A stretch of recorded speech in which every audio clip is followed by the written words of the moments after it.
ஆன்மீக நண்பர்கள் அனைவருக்கும் வணக்கம். இன்னைக்கு நம்மளுடைய பதிவில் பார்க்கக்கூடியது ரொம்பவே முக்கியமான ஒரு விஷயம் தாங்க.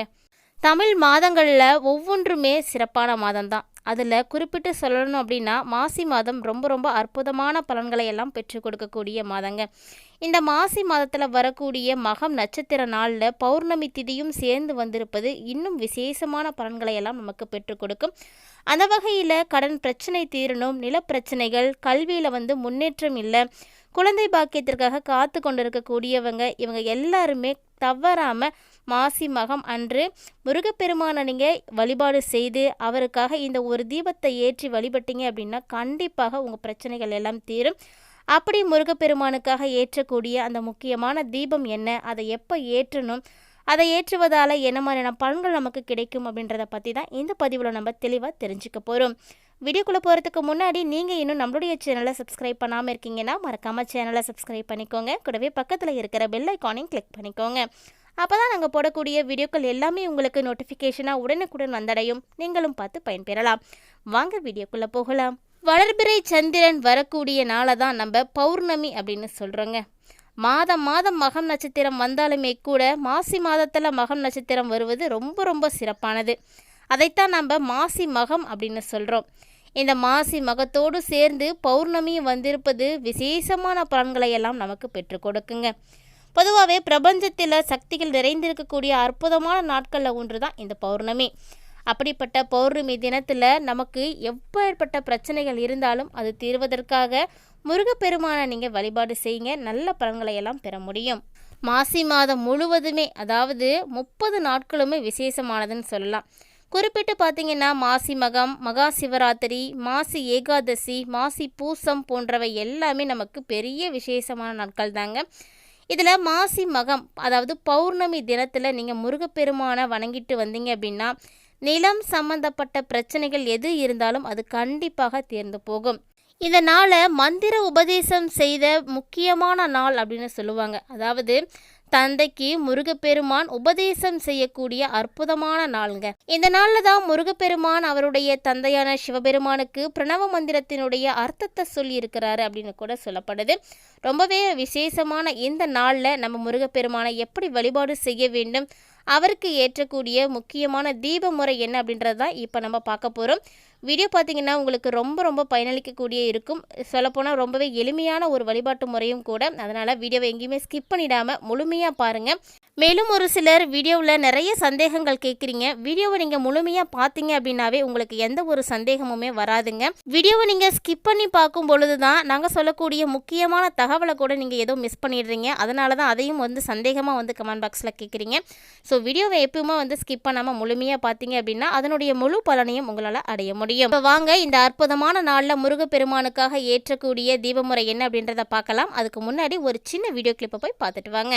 1500 ரூபாய் மதிப்பு கொண்ட ஒரிஜினல் கருங்காலி மாலை நம்ம கிட்ட 1100 ரூபாய் மட்டுமே. பாலிஸ்டர் மாலையும் நம்ம கிட்ட இருக்கு. 8 mm பாலிஸ்டர் மாலை வேணும்னா 1400 ரூபாய் வரும். கேஷ் ஆன் டெலிவரி நம்ம கிட்ட கிடையாதுங்க. ரொம்ப நம்பகத்தமையா தினமும் பாத்தீங்கன்னா நிறைய பேர் வாங்கிட்டு இருக்காங்க. மாலையிலேயே பல வகை இருக்குங்க. ஃபர்ஸ்ட் குவாலிட்டி மாலை இந்த ரேட்டுக்கு உங்களுக்கு எங்கேயுமே கிடைக்காதுங்க. கான்டாக்ட் 88 70 10 75 27. இருக்கக்கூடிய இந்த அற்புதமான நன்னாள்ல ஒவ்வொருவரும் உங்களுடைய வீடுகளில் நீங்க வழிபாடு செய்யுங்க.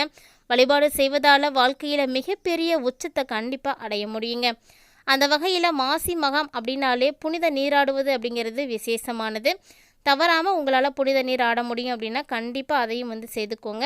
இந்த அற்புதமான நாளில் நம்ம என்னென்ன விஷயங்களை எல்லாம் செய்யணும், செய்யக்கூடாது, மாசி மகம் வரக்கூடிய சனிக்கிழமை அன்று காலையில் எழுந்து எந்தெந்த பொருட்கள் மீது நம்ம கண் விழிக்கணும் அப்படின்றத பற்றியெல்லாம் நிறைய பதிவுகள் ஏற்கனவே கொடுத்துருக்கோம். இன்னும் நீங்கள் அந்த பதிவுகள்லாம் பார்க்கல அப்படின்னா மறக்காமல் சேனலை விசிட் பண்ணி அந்த வீடியோக்களை எல்லாம் பார்த்து பயன்பெற்றுக்கோங்க. இப்போ வாங்க முருகப்பெருமானுக்கு எப்படி வழிபாடு செய்ய வேண்டும் அப்படின்றத பார்த்துடலாம்.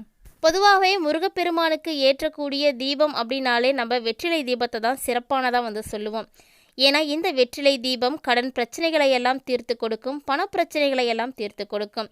நிறைய பேருக்கு தெரியும், செவ்வாய்க்கிழமை அதாவது முருகப்பெருமானுக்கு உகந்த நாட்கள் வரக்கூடிய நேரங்கள்லாம் வெற்றிலை தீபம் ஏற்றுவாங்க. வெற்றிலை தீபம் அந்த அளவுக்கு விசேஷமானதுங்க. இந்த தீபத்தை நீங்கள் மாலை நேரத்தில் முருகப்பெருமானுக்கு ஏற்றி வழிபாடு செய்துட்டு வந்தீங்க அப்படின்னா ரொம்ப ரொம்ப அற்புதமான பலன்களை அடைய முடியும்.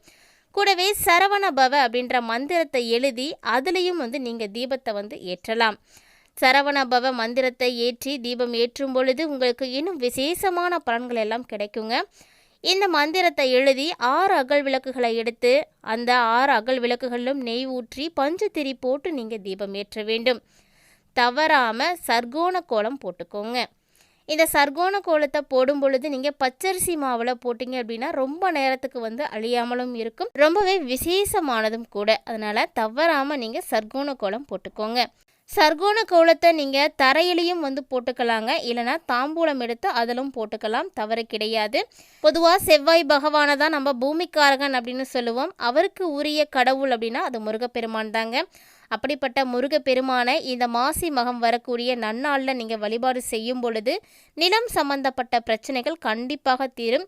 ஏற்கனவே சொன்ன மாதிரி தாங்க, நம்ம ஏதாவது நிலம் வாங்கி பணத்தை கட்டிட்டு முழுமையாக செய்ய முடியாமல் இருப்போம், இல்லைன்னா வீடு கட்ட முடியாமல் தவித்துட்டு இருப்போம். சொந்த வீடு ஒரு சிலருக்கு அமையவே அமையாது. அப்படிப்பட்டவங்க எல்லாம் தவறாமல் முருகப்பெருமானுடைய வழிபாடுகள் செய்யுங்க. கண்டிப்பாக அது ஒரே வருடத்தில் உங்களது பிரச்சனைகளை எல்லாம் தீர்த்து கொடுக்கும். எந்த ஒரு நில சம்பந்தப்பட்ட பிரச்சனையாக இருந்தாலும் நீங்கள் முருகப்பெருமான வழிபாடு செய்வது உங்களுக்கு உகந்த நன்மைகளை எல்லாம் பெற்றுக் கொடுக்குங்க. இதே போல தான் கடன் பிரச்சனையால் அவதிப்படக்கூடியவர்கள், குழந்தை பாக்கியம் இல்லாமல் பல வருடமாக கஷ்டப்பட்டு இருக்கக்கூடியவங்க, திருமணமானது தடைப்பட்டு போகுது, வீட்டில் சுபகாரியங்கள் எதுவுமே நடக்க மாட்டேங்குது அப்படின்றவங்க எல்லாருமே நீங்கள் முருகனை மட்டும் வழிபாடு செய்துட்டு பாருங்கள். கண்டிப்பாக இதில் எல்லாத்துலேயும் நீங்கள் ஒரு மாற்றத்தை பார்க்க முடியும்.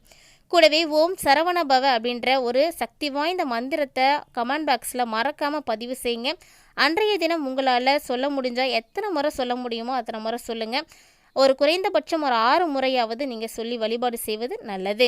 இந்த நாளில் நீங்கள் முருகப்பெருமான வழிபாடு செய்வதற்கு உங்களுடைய வீட்டில் முருகனுடைய திருவுருவ படம் இருக்குது அப்படின்னா அதை நீங்கள் பயன்படுத்திக்கலாம். நல்ல அலங்காரம் செய்துக்கோங்க. மலர்களை எல்லாம் வைத்து செம்பருத்தி பூ, செவ்வரளிப்பூ, மல்லிகைப்பூ போன்றவற்றையெல்லாம் வைத்து நீங்கள் அலங்காரம் பண்ணிக்கோங்க. எங்கள் வீட்டில் விக்கிரகம் இருக்குது அப்படின்றவங்க விக்கிரகத்துக்கு தவறாமல் அபிஷேகம் செய்யுங்க. அபிஷேகம் செய்து அதையும் நீங்கள் அலங்காரம் செய்துட்டு உங்களால் என்ன நெய்வேத்தியம் முருகப்பெருமானுக்காக செய்ய முடியுமோ அதை செய்யலாம். இதைத்தான் செய்ய வேண்டும் அப்படின்னு எந்த ஒரு கட்டாயமும் கிடையாதுங்க. உங்களால் என்ன முடியுமோ அதை நீங்கள் செய்து வைத்து வழிபாடுகள் செய்யலாம். உங்களால் எதுவுமே செய்ய முடியல அப்படின்னாலும் நீங்கள் கவலைப்பட தேவையில்லை.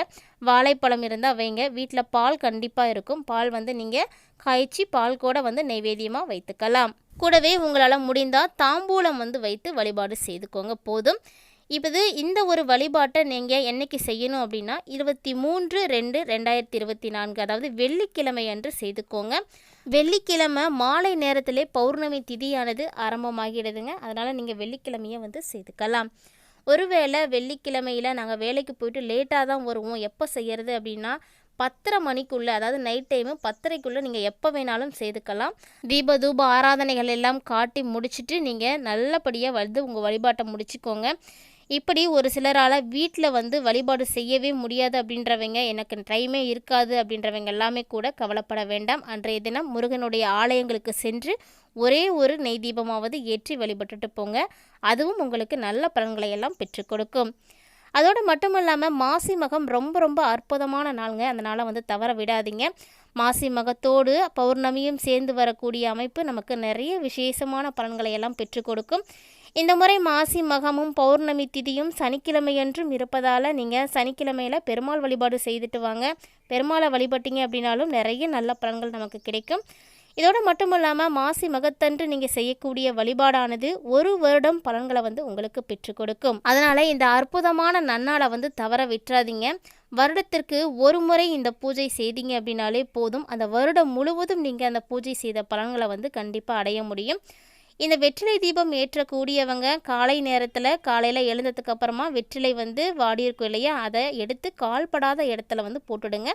அவ்வளோதான், உங்களுடைய பூஜையை நீங்கள் நிறைவு செய்துக்கலாம். ரொம்பவே எளிமையான ஒரு வழிபாட்டு முறை தாங்க. அதுவும் இல்லாமல் முருகப்பெருமானுக்கு உகந்த ஒரு சிறப்பான வழிபாட்டு முறையும் கூட. அதனால் தவறாமல் மாசி மகத்தன்று இந்த ஒரு வழிபாட்டை செய்து பாருங்கள். உங்களது பல்வேறு விதமான பிரச்சனைகள் தீர்வதற்கு இது ஒரு அற்புதமான வழியாக இருக்கும். இந்த பதிவின் மூலமாக மாசி மகத்தில் அன்று முருகப்பெருமானுக்கு செய்யக்கூடிய வழிபாட்டு முறைகளை பற்றி நீங்கள் தெளிவாக தெரிஞ்சிட்டு இருப்பீங்கன்னு நினைக்கிறேன். அந்த வகையில் இந்த பதிவானது உங்களுக்கு பிடிச்சிருக்குன்னா வீடியோக்கு மறக்காமல் லைக் பண்ணிவிட்டு வீடியோ பற்றிய கருத்துக்களையும் எங்களோட ஷேர் பண்ணிக்கோங்க. கூடவே இந்த பதிவில் இருக்கக்கூடிய தகவல்கள் உங்களுக்கு பிடிச்சிருக்கு, இதை உங்களுடைய நண்பர்களோடும் உறவினர்களோடும் வந்து ஷேர் பண்ணிக்கணும் அப்படின்னு நினச்சிங்கன்னா மறக்காமல் வீடியோ வந்து ஷேர் பண்ணிக்கோங்க. மேலும் இது போன்ற சுவாரஸ்யமான தகவல்களை எல்லாம் உடனுக்குடன் தெரிஞ்சுக்கிறதுக்காக நம்மளுடைய சேனலை சப்ஸ்கிரைப் பண்ணிட்டு தொடர்ந்து ஃபாலோ பண்ணிக்கோங்க. மீண்டும் மற்றொரு சுவாரஸ்யமான பதிவில் சந்திக்கலாம்.